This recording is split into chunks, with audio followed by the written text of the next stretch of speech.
अंतिम मोमबत्ती अध्याय 247। असंभव। रोहित की आंखें फैल गईं जब उसने पवन कुमार से हूबहू मिलता चेहरा देखा। वह चीखे बिना नहीं रह सका। जो सदमा कुछ देर पहले गिरी के चेहरे पर था वही अब उसके अपने चेहरे पर झलक रहा था। पवन कुमार, जो कई दिनों से गायब था, वह इस तरह से फिर उसके सामने आ गया। नहीं, ये निश्चित रूप से पवन कुमार नहीं था। पर अगर यह पवन कुमार नहीं था तो यह व्यक्ति पवन कुमार का कफन क्यों पहने हुए था? ये वही भूत था जो पवन कुमार के शरीर से निकला था, जिससे उसका सामना पहले भी कई बार हो चुका था। इसे पहचानने में कोई गलती हो ही नहीं सकती थी, जब तक कि केवल एक ही संभावना न हो। ये प्रेत शिशु की चौथी अवस्था थी। हालांकि उसे यह समझ नहीं आया कि एक भूत ने पवन कुमार की जगह क्यों ले ली, पर इस क्षण ज्यादा सोचने की जरूरत नहीं थी। किसी भी हाल में इससे पहले निपटना जरूरी था, वरना अगर वह कई भूतों के संयुक्त रूप को रोक नहीं पाया तो उसकी मौत यही निश्चित थी। पर अब समस्या क्या थी? वह ऐसे लगभग पूर्ण भूत से कैसे निपटे? प्रेत छाया पहले ही बेकाबू हो चुकी थी, लेकिन अगर वह बेकाबू न भी हुई होती तब भी वह कफन में घुस नहीं पाता। और अब तो कफन को पवन कुमार नियंत्रित नहीं कर रहा था, बल्कि एक भूत कर रहा था। प्रेत पुनरुत्थान के दुष्प्रभाव बिल्कुल निष्प्रभावी थे, यहाँ तक कि जब रोहित एक पल के लिए सोचने में हिचका। पवन कुमार के समान चेहरे वाला, अब नीले काले रंगत वाला वह भूत फिर से हिलने लगा। उसकी हरकतें तेज नहीं थीं, बल्कि कुछ हद तक धीमी थीं, पर किसी के लिए भी इस प्रकार की भयावहता अभूतपूर्व थी। कड़क कड़क कड़क टिल्ड। उसका जबड़ा जैसे उखड़ गया था, हड्डियों के चटकने जैसी आवाज़ों की एक श्रृंखला पैदा कर रहा था। इसके बाद राख जैसे मुंह वाला वह भूत हिंसक रूप से खुल गया, जैसे कोई चीज़ उसे जबरदस्ती खोल रही हो। सड़न की एक बदबू उस पर छा गई, और उस चीज़ के होठों के भीतर विकृत और भयंकर दांत एक परेशान कर देने वाली व्यवस्था में एक दूसरे को काटते हुए जमे हुए थे।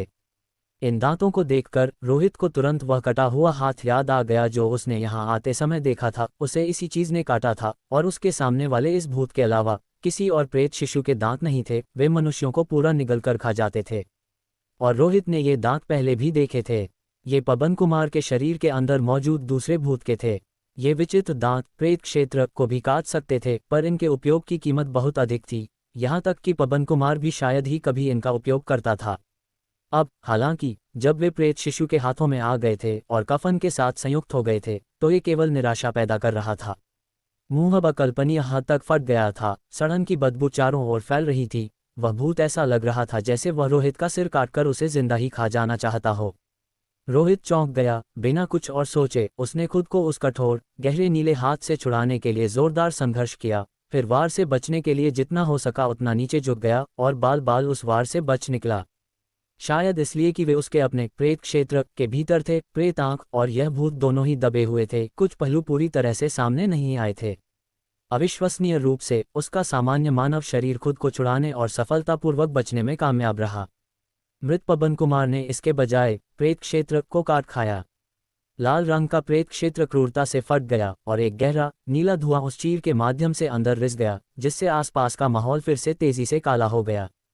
रोहित, चलो भागते हैं, हम जीत नहीं सकते। हरीश पाल बेकाबू प्रेत शिशु को नियंत्रित करने की कड़ी कोशिश कर रहा था, लेकिन वह रोनी नहीं था। उसके पास प्रेत छाया को वश में करने वाला प्रेत रक्त नहीं था, और उसे महसूस होने लगा था कि प्रेत छाया उस पर नियंत्रण पा रही थी।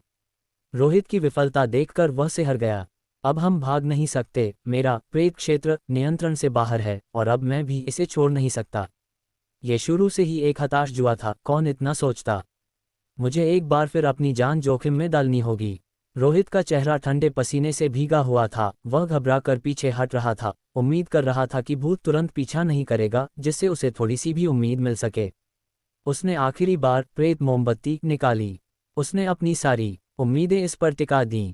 भूत को दबाने और अंतिम मौका बनाने के लिए प्रेत मोमबत्ती का उपयोग करना। मैं नियंत्रण खोने वाला हूँ। परछाई ने मेरे शरीर पर आक्रमण कर दिया है। वह मेरे भूत को नियंत्रित कर रही है, हरीश पाल ने हताश होकर चिल्लाया। एक खूनी हाथ पहले ही उसकी पीठ से बाहर निकलकर उसकी गर्दन पकड़ चुका था। उसे नियंत्रित करने के उसके प्रयासों के बावजूद उसे महसूस हुआ कि भूत उसे गला घोंटकर मारने ही वाला है।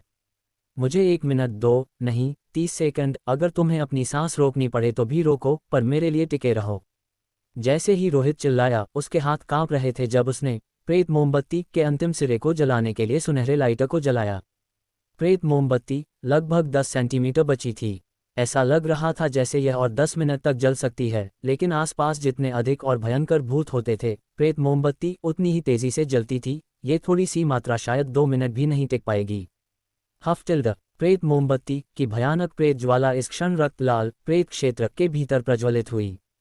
ज्वाला जैसे गैसोलीन से भरी हुई हो, एक अतार्किक तरीके से उठी और जोरों से जलने लगी।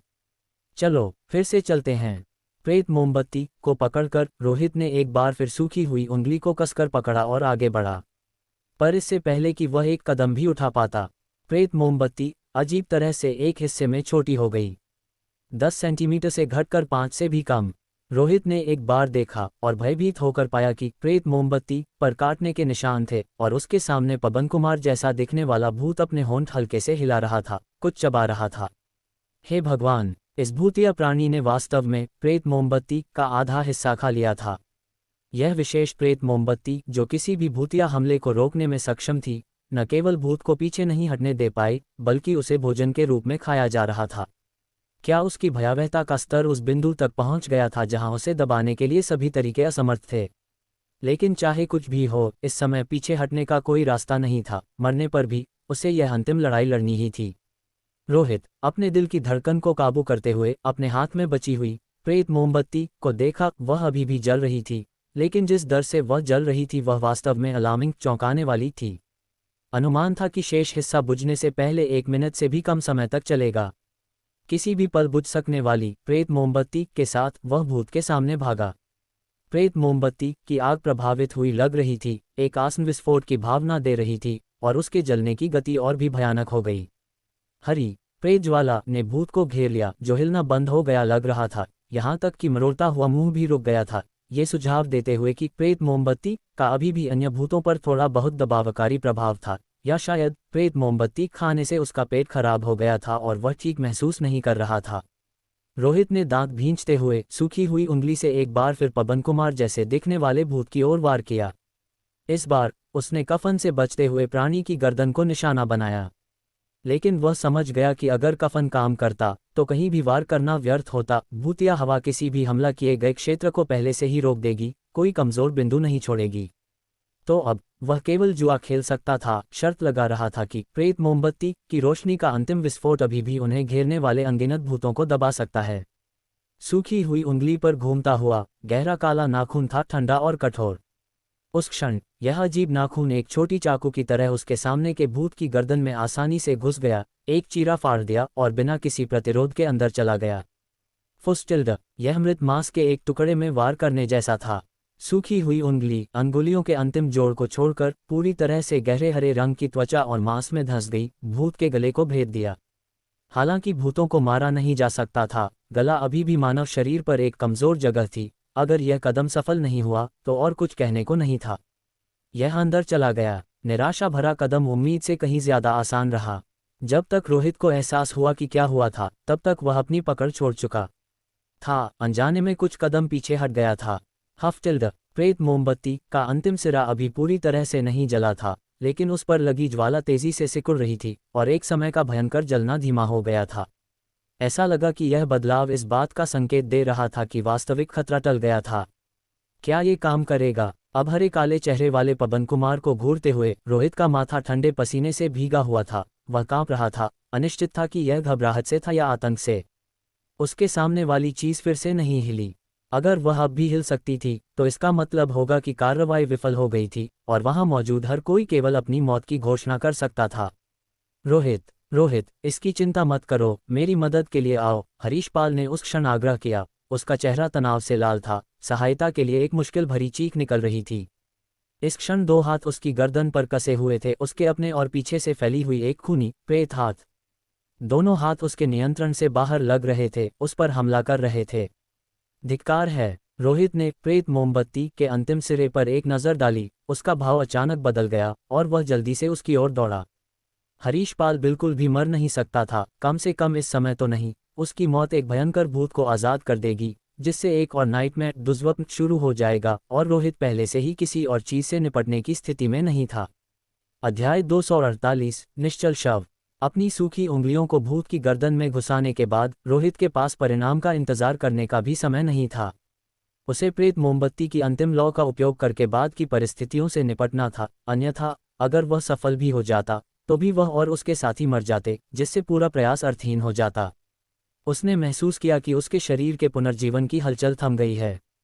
प्रेत मोमबत्ती की ज्वाला न केवल अन्य भूतों को दबा रही थी, बल्कि उसकी अपनी प्रेत आंख के पुनरुत्थान को भी दबा रही थी।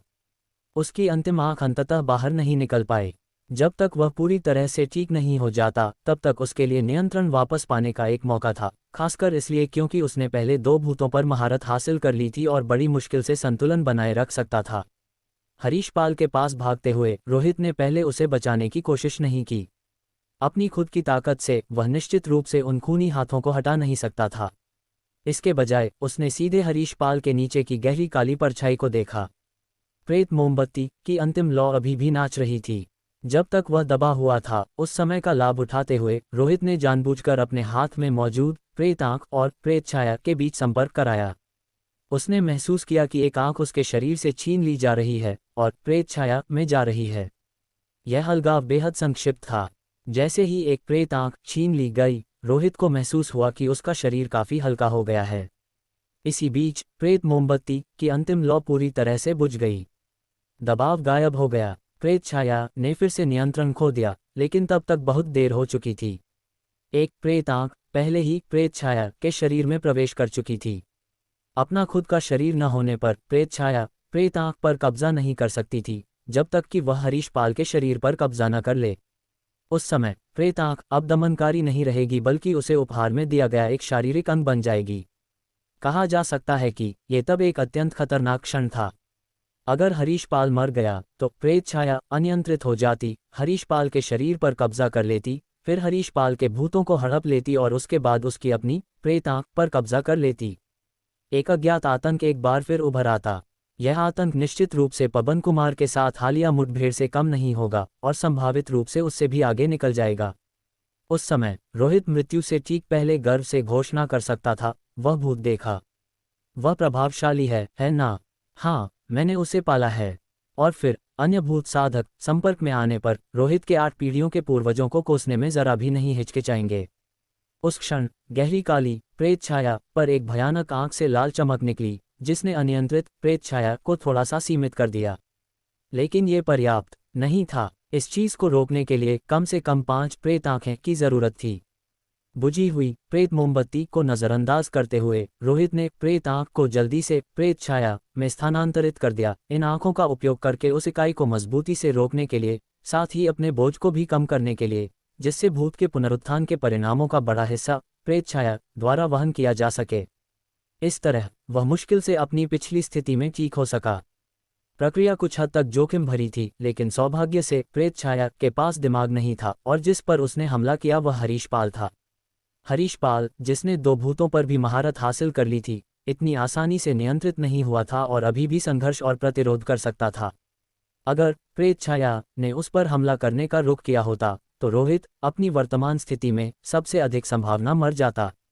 जब रोहित की 5वीं प्रेत आंख सफलतापूर्वक प्रेत छाया में स्थानांतरित हुई तो सब कुछ तय हो गया।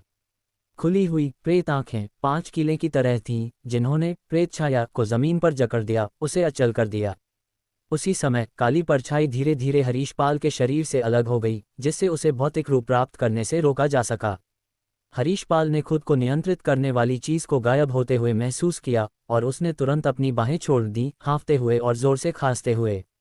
वह कुछ देर पहले लगभग खुद का गला घोंट चुका था। अगर वह इस तरह मर जाता तो भविष्य में वह निश्चित रूप से अपने साथियों के बीच मजाक का पात्र बन जाता। क्या ये काम कर गया? हरीश पाल ने अपनी गर्दन को रगड़ा, जिसमें भयानक दर्द हो रहा था और उसकी आवाज भर्राई हुई थी। पता नहीं, बस इतना कह सकते हैं कि स्थिति अभी के लिए स्थिर है। बाकी के लिए हमें इंतजार करना होगा और देखना होगा। तब तक रोहित को भी अपनी शारीरिक स्थिति ठीक होनी शुरू हो गई महसूस हुई, लेकिन उसके शरीर पर अभी भी 4 आंखें बची थीं। यह अनिश्चित था कि वह उस भयानक भूत की शक्ति का उपयोग और कितनी बार कर सकता था। एक बार जब प्रेत आंख पुनर्जीवित हो जाती तो प्रेत छाया पर निर्भर रहना शायद इसे झेलने के लिए पर्याप्त नहीं होता। इस बार रोहित ने लगभग खुद को सीमा तक धकेल दिया था। हरीश पाल ने निश्चल पवन कुमार पर एक नज़र डाली और राहत की सांस ली, लगता है ये काम कर गया है। अन्यथा वह अब तक तुम पर हमला करना शुरू कर देता।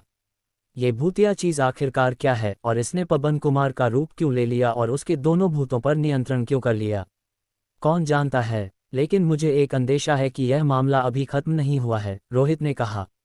अपनी प्रेत आंख की दृष्टि के नीचे रोहित ने ऐसी चीजें देखी जो हरीश पाल नहीं देख सकता था।